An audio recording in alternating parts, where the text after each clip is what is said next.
Fanem Lara Croft jestem od pierwszej części. Gdy pomyślę, że to już 22 lata, gdy pierwszy raz odpaliłem demko części pierwszej i strzelałem do wilków w jakichś dziwnych grotach, robi mi się ciepło na sercu. Tomb Raider miał swoje wzloty i upadki, jednak wciąż nieprzerwanie to Lara Croft przyciągała graczy do monitorów. Gdy w 2013 roku zapowiedziano reboot serii, byłem bardzo ciekawy, co z tego wyjdzie. Crystal Dynamics nie zawiodło, dało nam Larę Croft naszych czasów. Co prawda nie miała tak ogromnych i okrągłych przymiotów jak wcześniej, ale stała się bardziej ludzka. Najnowszą część Shadow of the Tomb Raider tworzy nowy deweloper, tym razem Eidos Montreal, który co ciekawe w latach 90. był wydawcą Tomb Raiderów stworzonych przez Core Design.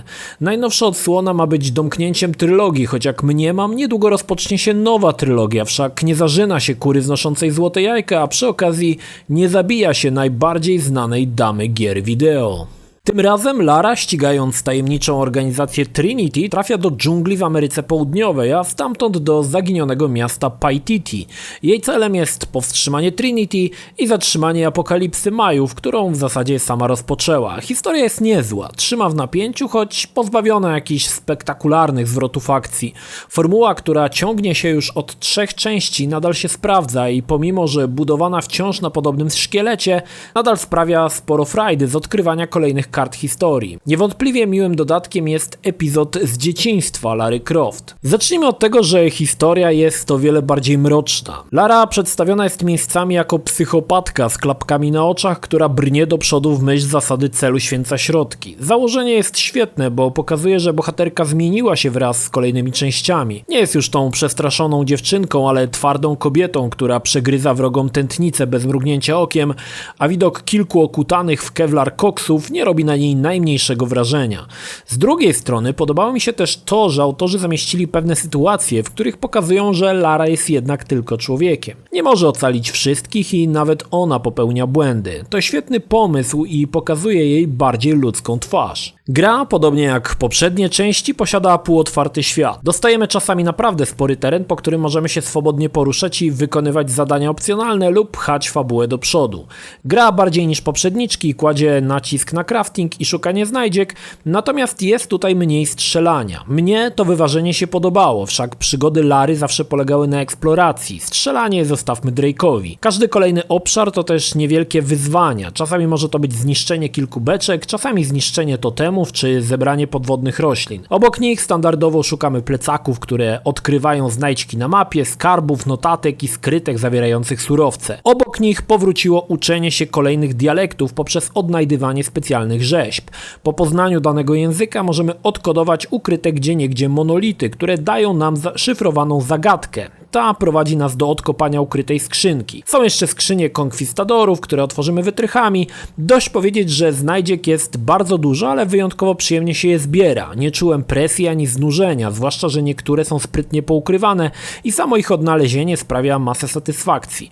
Część z miejsc nie jest dostępna z początku, dopiero po uzyskaniu odpowiedniego przedmiotu lub usprawnienia przedostaniemy się przez niektóre barykady, czyli wciąż format Metroidvanii pozostaje aktualny. Jednak przyznam, że czyszczenie mapy na 100% było niezwykle przyjemne. Powróciły lubiane grobowce, jest ich trochę i pod kątem skomplikowania są, wydaje mi się, trudniejsze niż poprzednio, gdyż kilka razy niezbyt wiedziałem co dalej i miotałem się jak szatan. Niektóre są naprawdę świetne, na przykład ten z hiszpańskim galeonem. Są też krypty kryjące zazwyczaj w swoim wnętrzu jakieś skarby. Te to zazwyczaj jakieś usprawnienia postaci lub możliwe do stworzenia ubiory wpływające na jakiś aspekt Lary. Podobnie jak poprzednio, postać może rozwijać się w 3 drzewkach umiejętności, choć przyznam, że dawno nie widziałem tak nieciekawych perek. W zasadzie, mając te kilka punktów, dłuższą chwilę myślałem w co zainwestować, bo w sumie nic nie wydawało się potrzebne. Niewielka ilość walk raczej nie sprzyja rozbudowywaniu możliwości bojowych Lary. Zbieranie materiałów też nie ma sensu, bo raz dwa napełnimy kieszenie i więcej zebrać nie można. Dorzucanie perek do działania roślinek też nie ma w sumie przełożenia na jakieś konkretne usprawnienia.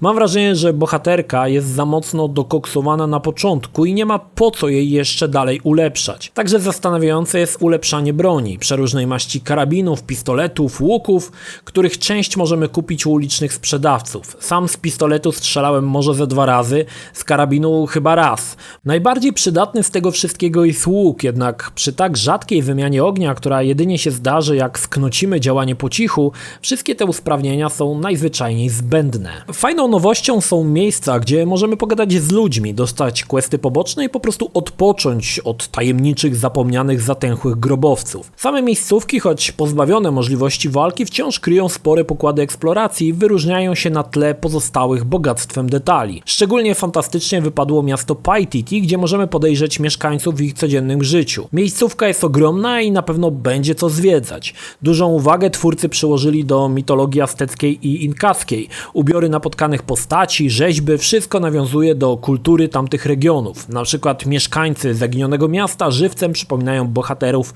z filmu Apokalipto. Robi to spore wrażenie, zwłaszcza że na każdej jednej postaci widać to bogactwo ubioru i biżuterii. Z częścią z nich można pogadać, co czasem może prowadzić do oznaczenia na mapie rzadkich zwierząt. Czasami ludność może mieć też dla nas zadania poboczne, które są w zasadzie średnio interesujące. Zazwyczaj sprowadzają się do standardowego przynieś, wynieś, pozamiataj. Oczywiście nie zrezygnowano z walki. Lara nadal potrafi zmienić się w zabójczą maszynę do zabijania.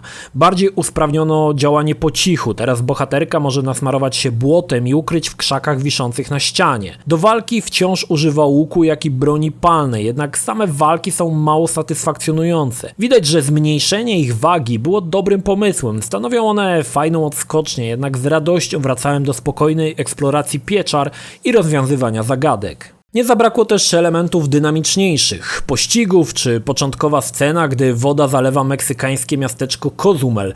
Wygląda to epicko, jednak znów jest tych elementów sporo mniej. Lara jest mniej poniewierana niż w poprzednich częściach, co niektórzy mogą uznać za krok wstecz. Cieszy natomiast epizod z życia małej panny Croft. Zastosowano ten zabieg już w Tomb Raiderze 4 Last Revelation. Zwiedzanie rezydencji Croftów jako mała dziewczynka jest fajną odskocznią i ciekawym ukazaniem genezy Lary. Jeśli chodzi o grafikę, cóż, doczekaliśmy się czasów, gdy Tomb Raider może dumnie stać koło Uncharted 4 i powiedzieć: o, popatrz jaka fajna dżungla.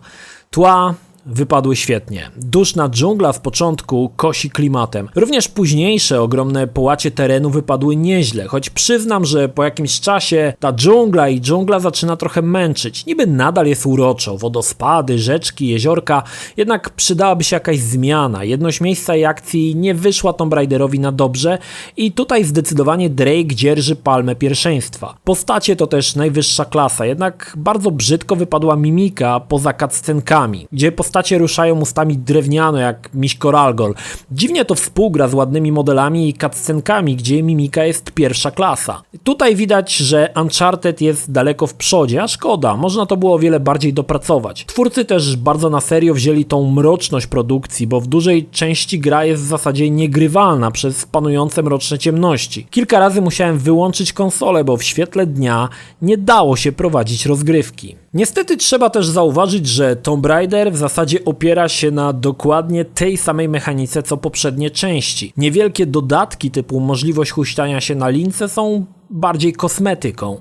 Pomimo nowych lokacji, nowej fabuły, o wiele większego rozpasania graficznego, to wciąż ten sam Tomb Raider co w 2013. Jednak aż tak bardzo tego nie odczujemy, biegając za kolejnymi znajdźkami czy wkręcając się w całkiem niezłą fabułę. Graficznie zachwyca szczegółami, ciekawymi wyzwaniami w grobowcach, gdzie czasami trzeba się zastanowić. Shadow of the Tomb Raider to dobra gra, jednak nie dorasta do dwóch poprzednich części, ale Lara Croft nadal jest tak samo urocza, choć przyznam, że powoli zaczyna być widać, że seria powinna doczekać się sporych zmian.